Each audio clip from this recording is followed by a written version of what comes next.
c'est Léa, j'espère que ça va bien. Alors, bienvenue au Lion pour le petit bonbon 2023 pour vous donner une idée un peu de comment votre année va se passer très généralement. C'est vraiment très global. Juste un petit nanan. Si vous voulez un tirage plus approfondi avec vraiment là, toutes les sphères de votre vie personnelle, même, je veux dire un tirage en privé, faites juste me contacter au soleatarot@gmail.com et je vous contacterai et nous nous contacterons ensemble et nous ferons plein de contacts de cartes et ce sera merveilleux. Voilà. Ah. C'est comme mon quatrième en ligne que j'ai. Lion, mon ascendant.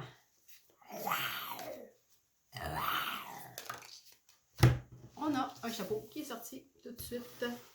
Oh, le 5 de denier. Bon. Fait que cette année, les lions, c'est possible que financièrement, ou au niveau de la santé, ou au niveau de ce qui est incarné, de la maison, du travail, c'est possible qu'avec le 5, il y a certaines choses que vous préfériez ne pas regarder ou ne pas voir. Okay? Vous voyez, on a la femme ici avec, qui met la tête sur l'enfant, qui est presque transparent, qu'on voit à peine. Puis le miroir a été cassé. Donc, il y a quelque chose par rapport au fait de ne pas vouloir voir une situation, qu'elle soit, comme je vous disais, incarnée dans la matière. Donc, soit au niveau de votre santé, soit au niveau de vos finances, votre maison, le travail, tout ça. Et vous le faites peut-être pensant protéger. Donc, moi, je vous dirais, cette année, ça, c'est comme votre chapeau global. Donc, gardez une petite attention particulière pour ça si vous sentez que vous êtes un peu dans le déni ou que vous ne voulez pas voir les choses telles qu'elles sont. Rappelez-vous peut-être ce tirage-là pour vous dire « Ah, bon, comment je pourrais aborder ça autrement? » Okay? Fait que ça serait ça, je vous dirais, le chapeau pour 2023 pour les lions. Alors, on continue tout de suite avec nos 4 cartes.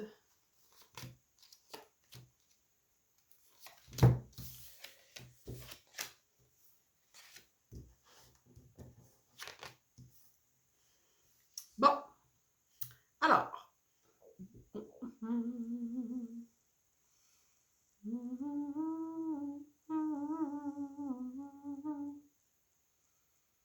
OK. Fait que vous arrivez avec le cavalier de coupe. Donc, vous arrivez en 2023 avec... ce que ça me dit, c'est qu'au niveau émotionnel, vous avez peut-être tenté différentes choses, vous avez peut-être questionné, vous avez comme essayé des nouvelles choses. Il y a comme ça danse un peu. C'est un peu l'adolescent au niveau affectif, OK? Il tient sa cape, il a sa coupe, il est prêt à recevoir. Fait qu'on n'est pas dans la satisfaction affective, mais c'est comme vous arrivez avec un genre de... Vous avez comme peut-être tenté des choses ou exploré certains aspects, puis que vous savez pas trop encore, là, OK? Mais ça, c'est le seul qu'on a au niveau des couples. Donc, vous arrivez avec ça, mais là, le focus va être ailleurs. Ce que ça me dit qu'on doit mettre de côté, puis vers où on doit aller, c'est très intéressant parce que c'est le 10 et le 9 de denier. Donc, vous laissez aller le 10 de denier, puis vous allez vers le 9 de denier. Je vais demander des cartes de clarification, parce que c'est quand même particulier. C'est des cartes qui sont proches, comme vous pouvez l'imaginer. Fait que je vais essayer de voir ça va être quoi la nuance par rapport à ça. OK.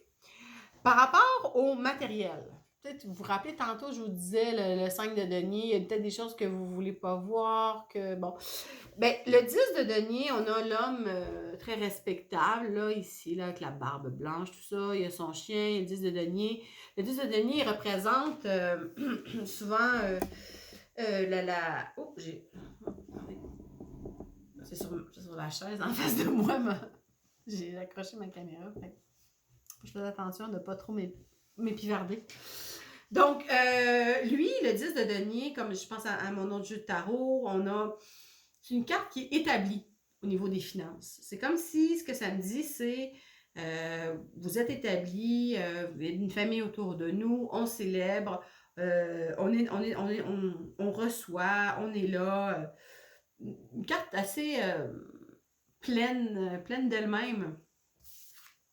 Ça, c'est celle qui est sortie. Vous voyez voyons, pas l'oiseau, le chat avec les yeux et les barques qui vont vers cette espèce de chat sphinx qui est presque hypnotisant, ok?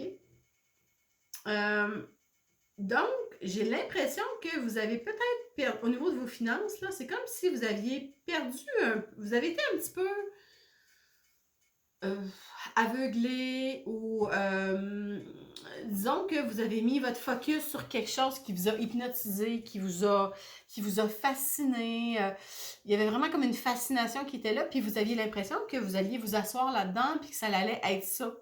Ça allait être la façon, ça allait être ça qui se passait, tant au niveau des finances, ou comme je vous disais, ça peut être le corps, la santé, le travail, la maison, comme un confort dans quelque chose qui est que vous avez vu plus grand que nature. OK? Mais là, ça nous dit qu'il faut mettre ça de côté. C'est comme s'il fallait reculer d'un pas pour se questionner sur peut-être nos valeurs ou ce qui est vraiment important. Parce que là, on a cette carte-là qui est sortie, la dame qui a plein de montres, le monsieur qui se demande il est quelle heure, mais elle a tout son temps, elle chill, elle relaxe, OK? Puis, c'est le 9. On a la femme avec le regard tourné vers l'intérieur, la chouette qui voit les ondes d'ombre. Le 9 de denier, c'est celle qui vient récolter. Donc, c'est pas déjà récolté puis installé dans son fauteuil. C'est vraiment le 9, c'est de venir récolter. Fait que je dirais, au niveau financier ou de tout ce qui est incarné, reculez d'un pas pour venir vous questionner sur est-ce que ça en vaut vraiment le coup tout le temps que vous passez à faire ça, tous les efforts, toutes les énergies, tout ce qui est mis pour l'atteinte de ça, est-ce que ça vaut vraiment le coup? Il y a quelque chose de revenir, de juste comme venir s'assurer qu'on est dans le bon alignement.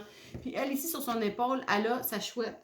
Donc, la zone d'ombre. Donc, on n'est pas dans la fidélité du chien, qui était l'autre carte. Ici, c'est plus dans faire face aux zones d'ombre. Ça va très, très bien avec la carte du 5 qu'on voyait tout à l'heure que je vous disais.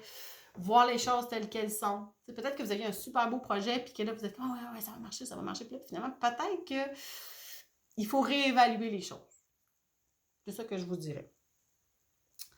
5, 6, 8 d'épée. Et vers où on s'en va? On s'en va vers le 8 d'épée. Donc, on a une espèce d'homme oiseau qui est aveuglé et on a les épées autour de lui.